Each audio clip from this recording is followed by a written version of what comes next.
cada uno de ustedes en lo que es epístola de Pedro, capítulo 1, ya a la altura de versículo 8, la cual, por ser palabra de Dios, se lee en nombre del Padre, Hijo y Espíritu Santo. Amén. ¿A quién amáis sin haberle visto? ¿En quién creyendo, aunque ahora no lo veáis, os alegráis con gozo inefable y glorioso, obteniendo el fin de vuestra fe, que es la salvación de vuestras almas? Se está refiriendo a los gentiles. Ustedes saben que el Señor se presentó a los judíos y ellos estaban pensando de otra forma. De una forma que ellos estaban esperando a una persona que viniera a querer derrotar toda su, ¿cómo decir? Todos sus problemas. Él viniera, agarrara a todos los sacerdotes, a todos los fariseos, a todos los gobernantes que lo tenían a él, al pueblo, lo tenían suyugado. Ellos querían que viniera con una metralleta, con un misil y explotara. O ellos estaban esperando un rey que viniera con tantos oros y lo sacara de la pobreza. Y no fue así. No fue así. El Señor vino a buscar lo que se había perdido. ¿Qué es lo que se había perdido? Aquellos que habían pecado, aquellos que habían cometido errores, aquellos que habían cometido asesinatos. ¿Para qué? Para que pudiera mover, de que verdaderamente la gloria de Dios era la que se movía. Para que no se le distribuyera las cosas que se vieran sobrenatural, las cosas, los cambios que se hacían. Cuando usted veía a un leproso, que aquel leproso andaba ahí, que no tenía cura, pero el Señor venía y ponía sus manos, oraba por él y era limpio.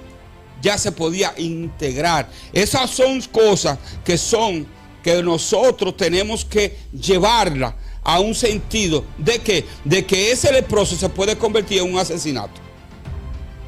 Y como no puede integrarse a la sociedad, el Señor viene, ora por él y él cambia su forma de vida y se integra otra vez, como lo estamos viendo nosotros. Hemos visto a una persona que ha mochado cabeza y ha hecho de tantas cosas y ha cambiado. ¿De que su juicio está ahí? Sí, su juicio va a estar ahora de acuerdo a cómo tenga su comportamiento. Y eso fue lo que el Señor vino a hacer, a dar cambio, a renacer a personas de nuevo. Aquel que hurtaba se queda en el pensamiento, ya no lo soy. Y eso era lo que el Señor quería que se viera, a transformar la buena vida de que Dios nos dio a nosotros para que nosotros pudiéramos caminar con tranquilidad y paz. Aquí siempre hablan, yo no estaba, o si estaba bien pequeñito, que cuando Trujillo, dicen que cuando Trujillo estaba, usted dormía ahí y los delincuentes le pasaban por el lado y usted amanecía con lo que tenía. Pero ¿qué pasa? ¿Qué importa que usted viviera así? Pero si había uno que era el que tenía el mando para mochar cabeza, era Trujillo. Porque cuando él quería las cosas, aunque usted viviera ahí, había un solo ladrón y el ladrón era él. Pero aquí no fue el Señor así. El Señor no vino así. El Señor vino a dar tranquilidad y paz total. Incluso dice la palabra que Él, nuestros pecados, lo tiró en el medio del mar. Y que jamás se mentara. El Señor no mienta nada, como cada uno de nosotros. Cuando yo digo que, no, Nicolás me hizo algo, yo lo perdono, pero no olvido. El Señor olvidó todo. Y entonces ellos creían una cosa, pero como nosotros, como gentil, se nos dio la oportunidad a nosotros de creer, pero sin ver. Y eso es lo que está hablando aquí. Nosotros tenemos que sentirnos orgullosos, tenemos que sentirnos de alegría, llenarnos de ese gozo, de que nosotros estamos vivos por Él, y no lo vimos. Y Él nos dio una vida de alegría, una vida de gozo, una vida de redención, una vida de que yo puedo estar con cualquier persona y esa persona, a través de su rayo de luz, dice verdaderamente esa persona es convertida. Yo estaba ayer en Santiago. Yo estaba ayer y duré desde la mañana, que me fui a las 5 y pico de la mañana, a las 6 de la mañana me fui. Y llegué allá a las 8 y pico, a las 9 casi mente. Y yo me senté en una cafetería ahí, esperando al cliente, que era que yo tenía que hacer, que era el dueño de la cafetería, que tenía su negocio atrás. Y yo tuve que sentarme ahí con su madre. Y yo veía todo el que entraba ahí. Y yo me quedaba mirando. A veces el Señor te lleva a un momento para que usted vea. Mi hermano, y yo te voy a decir algo. Yo el día más incómodo que me sentí fue ese día. Yo me sentía como que estaba en otro nivel. Yo no estoy impuesto a estar, yo después que salí de ahí no estoy impuesto a estar asociado con con personas que estén hablando cosas del mundo. Yo lo que tengo que hablar, yo lo paso el día hablando de la palabra. Donde quiera que llegue. Y estaba fuera de mi mundo.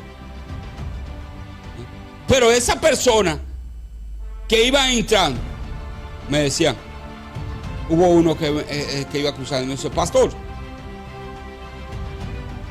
no me conocen, pero veían las cosas que verdaderamente eran. Entonces nosotros tenemos que dar testimonio donde quiera que nosotros vamos, pero también tenemos que dar a entender a aquellas personas de que verdaderamente nosotros somos cristianos. ¿Cómo somos cristianos? Con la honradez. ¿Cómo somos cristianos? Sin mentira. Que si yo le digo a usted que le voy a entregar algo, yo se lo entrego. Oye, yo vine de allá, y ellos me entregaron a mí una X cantidad de trabajo. Y yo le dije, yo le deposito a usted su dinero. Pero ya ayer, como llegué tarde, no podía depositarlo.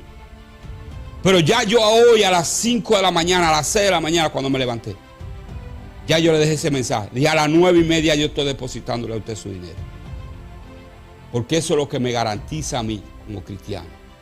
Eso es lo que me garantiza a mí un gozo de que verdaderamente yo nací de nuevo. Y eso es lo que nos dice a nosotros. Aquí dice, en el 8, dice, y ustedes aman a Jesucristo, aunque no lo han visto, y ahora creyendo en Él sin haberlo visto, se alegran con una alegría tan grande y gloriosa que no pueden expresarla con palabras. ¿Tú me entiendes? Yo no hallo cómo expresar el cambio que Dios ha hecho conmigo. Yo me siento no contento, yo me siento orgulloso de pertenecer a Él. Hoy, cuando yo me levanto, lo primero que yo digo es, Señor, yo te doy gracias. Te doy gracias por un día más. Pero digo, ayúdame a mantenerme firme hacia ti. Esa es mi palabra cuando yo me levanto. ¿Por qué? Porque yo solo, yo no puedo llevar esta carga. Yo tengo que depositarle en el Señor para poder mantenerme siendo vivo. Para poder mantenerme siendo vivo en el Espíritu. ¿Por qué? Porque esta carne está muerta. Esta carne, lo primero que está esperando es buscar la forma. Y hay muchos cristianos. Yo no voy a decir, no me voy a mezclar yo. Porque yo me mezclo, como decir, si mañana yo me mezclo, yo hoy digo, lo digo bien claro, hay muchos cristianos, muchos cristianos que son mentirosos, como dijo la pastora, que a usted le dice a usted una cosa y le saltan con otra, y cada vez que usted llega al lugar le hablan con otra. Si no fuera cristiano, eso es otra cosa, porque eso dice que la mentira es del diablo. Entonces, si usted miente, ¿qué es? ¿De quién es? A lo mejor me juzga, es del diablo. Comiencen a juzgarme porque yo ando aquí. Dios y el diablo. Y si usted no está haciendo la cosa de Dios, usted está haciendo la cosa del diablo. Entonces, nosotros los que tenemos que caminar correctamente. Y nos está diciendo Pedro aquí, que nosotros tenemos que estar contentos, tenemos que sentirnos orgullosos, tenemos que sentirnos alegres. ¿Por qué? Porque nosotros hemos creído sin ver. Mi hermano. Gloria a Dios. Dios es bueno y para siempre son su misericordia. Y dice el versículo 9, dice, obteniendo el fin de vuestra fe, que es la salvación de vuestras almas. Obteniendo, recibiendo ya, porque ya cuando confesamos a Cristo, ¿verdad? Claro. Ya la vamos teniendo, que por nuestra fe que tenemos en Cristo Jesús. Y hoy en día no lo estamos viendo, pero lo sentimos. Podemos sentir, gloria al Señor, a través de su Santo Espíritu que corre por nuestro ser como río de agua viva. Y aquí Pedro está dándole una pincelada también, Miguel, recordándole lo que hicieron los profetas en el Antiguo Testamento. Amén. Lo que ellos escribieron allí en el Antiguo Testamento. Y es que cuando se obtiene la salvación, ya estoy recibiendo por mi fe en Cristo Jesús, aún si estarlo mirando, ya diciéndolo en otra palabra, Miguel, ya tengo ganancia. Que estoy recibiendo algo que no tenía. ¿Y cómo lo recibo? A través de mi fe, sin ver a quien da salvación. Aleluya. Sin ver a quien provoca fe en nosotros. Entonces, como no lo tenía, ya estoy obteniendo lo que nosotros anhelamos en este camino, la salvación de nuestra alma. ¿Después de cuándo? Después de la muerte. Vamos a tener vida y vida en abundancia en Cristo Jesús. Y es aquí donde Pedro le escribió aquí, entonces estas palabras son para nosotros. Porque nosotros no hemos visto a Jesús, pero sí creemos, sí, por su palabra. Estamos convencidos por fe de que sí es el Hijo de Dios, de que sí, Él solamente perdona los pecados, hace nueva criatura, da vida eterna y abundancia, y tiene un lugar preparado para todo aquel que muere en Él. Dime que el que muere en Él, porque alguien murió y fuera de Cristo, ay Señor, que lo tenga un buen lugar, David. Que no muere en Cristo, a ver si es verdad que va a tener un buen lugar para su descanso y para vivir con Cristo. Mientras una persona muere, va a descansar para aquel gran día que Cristo venga a buscar su iglesia. Entonces, después de ahí, vamos a morar con Él. Gloria al Señor. Dios es bueno y para siempre. Aleluya. Son su misericordia. Y es que esta fe hace una liberación del pecado al ser humano. Por fe, creer en Cristo, eso va a provocar en el ser humano que una liberación de pecados, que ya no volverlo a cometer, sino seguir por fe, vivir por fe para salvación de mi alma. Y el que tiene fe en Cristo Jesús no vuelve a caer en lo que antes hacía. Aleluya. ¿Por qué? Porque es para salvación. Ahora, si es para perdición, ya nada le va a importar. Es donde Pedro dice que aquí en el 9, obteniendo el fin de vuestra fe, el propósito de vuestra fe, ¿cuál es? La salvación de nuestra alma. Y es donde viene ahí mismo y dice el versículo 10 y dice, gloria al Señor, los profetas que profetizaron de la gracia destinada a vosotros, inquirieron y diligentemente indagaron acerca de esta salvación.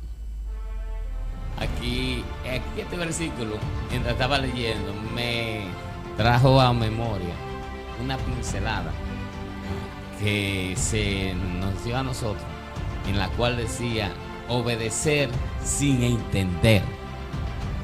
Y es que estos profetas de la antigüedad... Pero esa palabra que usted dijo ahí, obedecer sin entender, tiene mucho significado que se parece ahí mismo. Ahí fue lo que pasa. Cuando estaba leyendo, eso vino de una vez y me cayó esa pincelada. Obedecer sin entender, es decir, que los antiguos profetas escribieron sin ellos mismos entender en su momento lo que estaban escribiendo y de quién era en sí que se estaba escribiendo, y ellos mismos fue que lo escribieron. Ahora me explico, ellos escribieron inspirados por el Espíritu Santo, pero ellos mismos se sentaron a escudriñar esa escritura, a ver de quién sí eran de que ellos mismos estaban escribiendo. Entonces ellos obedecieron y escribían, ahora no entendía de qué era. A mí me gusta esta versión. Sí, ¿qué dice? Para que usted vea que es lo mismo que usted está diciendo. Oye lo que me dice a mí, Nedia. Los profetas estudiaron e investigaron acerca de esta salvación y hablaron de los que Dios en su boda iba a darle a ustedes. ¿Tú me entiendes? Claro, que ellos mismos escribieron. No habla a nosotros de que ellos investigaron. Ellos me investigaron de qué se trataba la misma escritura que ellos mismos escribieron. Ejemplo, entonces, Isaías. Tú ves que a veces nosotros estamos predicando y predicamos, pero no investigamos. Isaías, el capítulo 53, que habla del maltrato que iba a sufrir nuestro Señor Jesucristo, de su vida, cómo iba a ser, de dónde venía todo eso. Cuando Isaías escribió esto, ¿usted considera que él mismo después no se sentaría a escudriñar, a leer quién era ese Salvador, de quién era que él mismo estaba escribiendo y por qué iban a llegar a esas consecuencias por nuestra salvación? Él mismo tenía que después que meditar en esto, y nosotros, bueno, ¿cómo que algo que yo mismo escribía hoy ahora no lo entiendo? Es que hay un mover de parte de Dios. Hay cosas que se ocultan, que nosotros en el momento no la podemos interpretar, no la conocemos, pero un futuro más prolongado la vamos a entender a través del Espíritu Santo. En el camino. Y es algo que escribimos, pero que nosotros mismos tenemos que poner el interés de conocer el significado de lo que escribimos. ¿De quién que se me está hablando? Y es decir, que los profetas investigaron de dónde vendrá la salvación, cómo será la salvación. Y ellos mismos profetizaban en ese tiempo. Es mismo, hermano. Y aquí nosotros, ahí me lleva el Espíritu a entender de que cuando aquel eunuco había comprado una escritura y él venía leyendo, pero él no entendía. Él no entendía lo que estaba leyendo. Pero el Señor, como quería de que él se investigara, le envió a una persona. Y como le envió a esa persona, que fue a Felipe, el Señor le dice, dile a él que se entiende lo que estaba leyendo. Y él mismo dice, ¿de quién es que está hablando? Si es de un profeta o de cuál otro. ¿Usted me entiende? Él quería investigar. Él quería saber, quería entender. Y eso es lo que está diciendo aquí Pedro. Pedro está hablando bien claro. Está diciendo, se fue a los profetas para explicarle aquello que estaba él dándole ese mensaje. Ese mensaje para nosotros. Cuando usted viene a los pies de Cristo, lo primero que usted tiene que hacer es comenzar a estudiar la Biblia para que usted sepa de quién usted va a hablar. ¿Me entiende?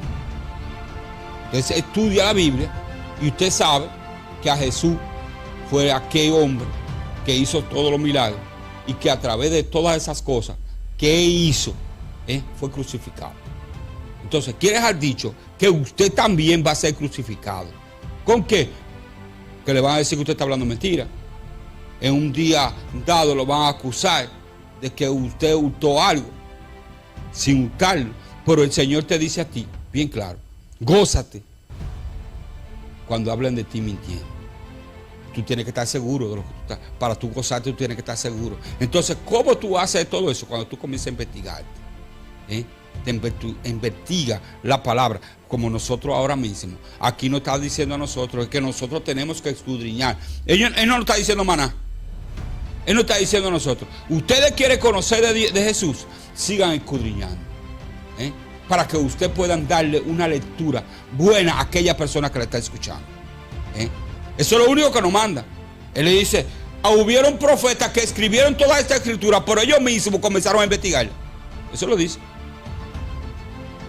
Ellos fueron los que le escribieron, pero ellos mismos no lo entendían. Pero para poderlo entender tuvieron que comenzar a investigar. ¿Por qué? Porque el Señor me dijo a mí esta palabra. ¿Por qué fue que viene? Me está hablando a mí de una cosa que yo no entiendo, porque todavía no ha pasado. Pero usted sí verdaderamente sabe el por qué usted me está diciendo. Ahora, yo quiero que usted me explique, me dé a entender de quién es que estoy hablando. Entonces, nosotros, cuando estamos hablando de la palabra, ayer, yo siempre cuando salgo, la emisora, yo no lo miro a usted, pero la emisora sí la tengo puesta. Porque como voy manejando, pongo la emisora. Y yo escuché a la varona, a la pastora, que le hizo a usted una pregunta respecto a Job. Que si Job, que por qué le había llegado esa prueba a Job. Y fue acusado a través de todos.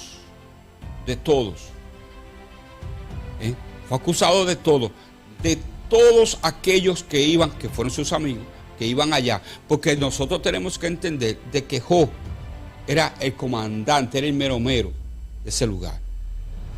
Era el sacerdote de ese lugar. Todo aquel que quería conocer algo, a donde iba era donde él. Y llegarle y caerle toda esta pertinencia. Hay que poder entender el por qué. Los profetas lo están entendiendo, lo entendió aquí. ¿Qué tenemos nosotros que hacer para poder entender y poder decir estas palabras? Yo le he dicho muchísimas veces que el único bueno que había ahí era él. Ahora, él se justificó. Se justificó en una palabra que él hizo, que se es creyendo que como él era, como hay muchos pastores ahora mismo, que se creen que porque Dios ya lo tiene ahí, el testimonio de otro no vale. La visión que Dios pone en ellos no vale. Entonces aquí Job sabía, porque él mismo decía, lo dice ahí bien claro, que ella hacía, y no era que ella hacía, como escuché, no era que ella hacía ayuno. Ella hacía sacrificio, y ayuno no era sacrificio. Sacrificaba en los holocaustos. Él sacrificaba. Quiere decir que llevaba allá algo, porque antes, en ese entonces, lo que se llevaba un cordero. Pero él decía, por si acaso, él sabía. Pero él tenía que hacer lo que dijo la pastora ahí. ¿Qué dijo la pastora? Que él tenía que olvidarse de esto y presentárselo primeramente a Dios. ¿Por qué? Porque nosotros criticamos de Elí, el sacerdote Elí, pero es lo mismo. Aquí Elí tenía sus hijos y él tenía el conocimiento de que sus hijos estaban cometiendo cosas con las que estaban yendo al templo. Pero él lo sabía. Por aquí él no hacía sacrificio, pero tampoco se lo presentaba al Señor. Es que ella que era él que lo iba a cambiar. Pero el Señor le mandó prueba a él. ¿Y cómo le mandó? ¿Con quién? Con Ana, que ahí se dio cuenta de que ya estaba fuera de. Pero aquí podemos ver que aquí Pedro está hablando de una gracia manifestada, aunque no la gracia de hoy en día que tenemos. Pero aquí en el versículo 10 podemos entender de que Dios en la antigüedad, en el Antiguo Testamento, también manifestó su gracia. Como ahora, no, porque había un momento en el Antiguo Testamento de una gracia y había un mover incondicional conforme a las leyes y estatutos que Dios plasmó allí para todos aquellos que querían ser salvos se rigieran. Sí, pero tenía que hacer una investigación, sí, para saber de lo que estaba hablando. Entonces había allí algo incondicional. Ahora, en ese mismo mover de incondicional, también había una gracia manifestada. ¿Y a dónde podemos ver la gracia? Como Dios mostraba su gracia, su misericordia y su amor anteriormente. Ahora lo ha manifestado más a través de Cristo. Pero Dios siempre ha manifestado su gracia a favor de la salvación del ser humano. ¿A dónde lo vamos? Si leemos a Isaías capítulo 55, 1 en adelante, y comenzamos a leer ahí, Dios está dando a demostrar su gracia al ser humano. Y si comenzamos a leer mucho más versículos del mismo Isaías, igual que Isaías 45, 20, hasta el 25, Isaías 52, Isaías 55, y así sucesivamente, Isaías 61, Dios está manifestando su gracia. ¿Como ahora? No, pero la ha manifestado todo el tiempo. ¿Para qué? Para salvación, para salvación nuestra. Aún no mirándola, aún no estando con Él, como Pedro anduvo con Él. Por eso es que Pedro escribe de esta manera, Miguel. Aún ustedes no estando con Él, no mirándolo, aunque ustedes sus ojos no lo vieron, pero han creído. Aman a Jesucristo porque vinieron a su pie, confesaron su nombre. Y por tal manera ustedes lo aman aún sin haberlo visto. Y es porque Dios ha manifestado su gracia y la sigue manifestando hoy mucho más abundante. Porque la misma Biblia dice, porque soy salvo, ¿por qué? Por gracia. Y esto es don de Dios, no es de nosotros. Y ahí mismo Pedro comienza hablando de esta gracia manifestada por nuestra fe para salvación. Y nos dice el 11 dice, sí, aquí, dice, el Espíritu de Cristo hacía saber de antemano a los profetas lo que Cristo había de sufrir y la gloria que debería después.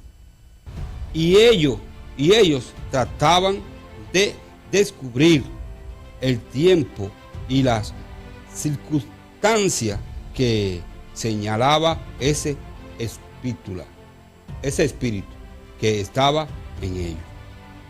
¿Entendiste? Ahí no habla de que los profetas siguieron investigando. Ellos escribieron. Ellos comenzaron a pensar, pero me está hablando de un espíritu. Me está hablando de un espíritu, porque dice aquí, el Espíritu de Cristo hacía saber de antemano a los profetas. Oíste.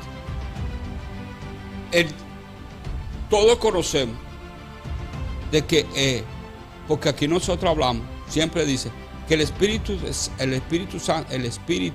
se manifestó solamente en aquel momento.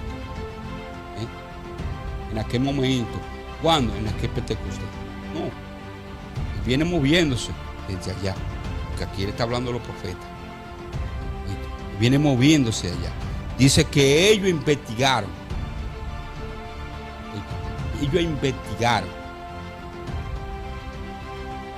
de ese Espíritu de Cristo. Ellos estaban investigando y aquí el Señor le estaba revelando a ellos que era Dios en aquel entonces. Porque nosotros, si vamos de Juan, cuando habla el capítulo de Juan, que dice, en el principio era el verbo. ¿Y el verbo qué era? Con Dios. ¿Me entiendes? Entonces no estaba hablando de espíritu. Cuando habla de verbo, se está hablando de espíritu. Porque usted ve la palabra, se está hablando de aire. Y el aire es el espíritu. Oye, ¿qué nosotros tenemos que entender? Todas esas cosas. Entonces cuando nos está hablando del verbo, es el espíritu. Cuando nos está hablando de Dios, es Dios, el Espíritu de Dios. ¿Usted me entiende? Entonces dice que vino a la tierra, se hizo carne, que hablando de Jesús, del mismo Espíritu. ¿Me entiendes? Entonces, todas esas cosas nosotros tenemos que escudriñar. Entonces, cuando nos dice aquí a nosotros, en el 11, el Espíritu de Cristo hacía saber, oye, les revelaba, oíste, de revelación, les revelaba el Espíritu de Cristo, les revelaba, oye, desde ese entonces, a los profetas. Entonces comenzaban ellos a escudriñar y comenzaban a entender lo que verdaderamente son las palabras que nosotros tenemos que escudriñar. Aquí, que nos revela a nosotros, es a través de lo que nosotros hemos leído. El Señor no hace hincapié de lo que nosotros estamos leyendo. Aquí nosotros estamos leyendo a Pedro y estamos entendiendo el por qué son las situaciones de que nosotros estamos creyendo. Nosotros estamos creyendo en algo que nosotros no hemos visto, pero sí hemos sentido. Hemos sentido y hemos visto a través de nuestro cambio que nosotros hemos estado. Hay cosas que, yo le digo bien claro, yo he tenido problemas que yo solamente lo único que he querido sacar un machete, he querido sacar una pistola, he querido sacar un bate, pero el Espíritu me dice a mí, tú no lo puedes hacer. Tú no lo puedes hacer. ¿Por qué? Porque soy yo que estoy dentro de ti. Tú tienes que hacer las cosas. Y ahí es que me dice a mí, que me lleva al capítulo de Mateo 11:28, que me dice a mí, mi yugo, ¿cómo que dice? No es ligero. Cuando yo lo pongo en la mano de él, no es ligero, pero es fuerte. Porque si nosotros miramos a los bueyes cuando tienen ahí un yugo, nosotros estamos como, es así no fuese. Pero dice que él es ligero. Entonces aquí nosotros tenemos que entender de que cuando el Señor, nuestra carga, nosotros la depositamos en él, nosotros vamos más livianos. En mi mano. Y es que Miguel, en base a esa pincelada que usted da ese versículo, yo el ligero en mi carga, ¿verdad? Y es que Jesús, como nuestro principal, ¿verdad? Él es que lleva el arado principal. Exactamente. Y nos va dirigiendo a nosotros cómo es que tenemos que arar, no podemos desviar. Es nuestro maestro. Entonces él es el que va dirigiendo nuestros pasos para seguir arando conforme al arado que él lleva o que llevó, o que sigue enseñando que tenemos que seguir ese arado sin desviarnos del lugar donde estamos trabajando. Gloria al Señor. Y ahí mismo podemos ver que los profetas de la antigüedad escribieron y ellos dijeron, ¿y cuándo va a acontecer todo esto? Porque ellos están escribiendo inspirados por Dios, pero por el Espíritu de Cristo, que viene siendo el mismo Espíritu Santo. En aquel tiempo posiblemente no se conocía como Espíritu Santo. Era el Verbo. Era el Verbo. Ok, ahora sí se conoce con el Espíritu Santo. Viene siendo la tercera persona. Que fue que cuando el Señor mismo le dijo, ya yo vine en Caín. Ahí en Juan no lo dice, yo vine en Caín. Y como ya yo me voy, se lo voy a depositar a todos ustedes. Ya yo les mostré lo que verdaderamente Dios hace. Hace en mí. Ahora yo se lo voy a dejar a ustedes para que ustedes vayan conducidos por el Espíritu Santo.